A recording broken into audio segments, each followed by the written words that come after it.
هەوڵدانا دەربەیە لەشکێری لە تورکیە بسەر نەکەت. د ئۆپراسیۆناندا نێزی 4,000 سەرباز و لەشکەر هاتن گرتن.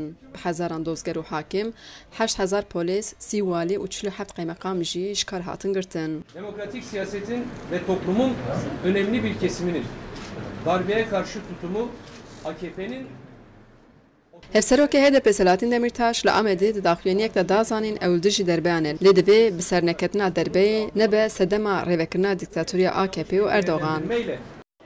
Reaksiyona hewldana derbeyê li Amedê pir bandor nîşan neda li bajêr alemiyekê ye. Piraniya rûnişvanên bajêr dibêjin saleke li herêmê her rojê derbe dibe. Di serê her kesî de nezelaliyek mezin heye û difikirin ka di îro dawê çi be.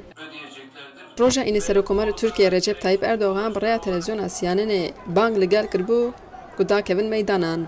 Neha her êvar li seranserê Tirkiyeyê li dijî derbê û ji bo xwedî derketina îrada millî gel bi pêşengiya AKP derdikevin meydana. Li Amedê jî li ber avahiya AKP bi hezaran kes kom dibin. Piraniyên wan piştevanên AKP ne û ê Hüdaparê. Hüdaparê bi piştevaniya çend rêxistinên sivîl ên İslamî li meydana îstasyona Amedê xwepêşandanek darxist. Xelkên di xwepêşandanê de hewldana derbeyê weka lîstika Amerîkayê û welatên cîhan dibînin. Her carê li dijî dewletan dirûjman dihatin avêtin. Digotin ku ev derbe li dijî İslamiyetê hatiye kirin. Erbil'in ailesi.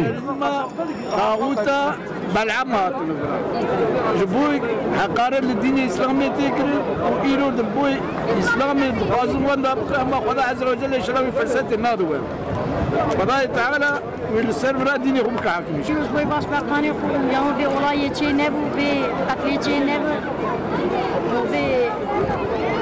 بش يانو أم خشكو برانه. خديجة فارقين دنگ أمريكا أمد.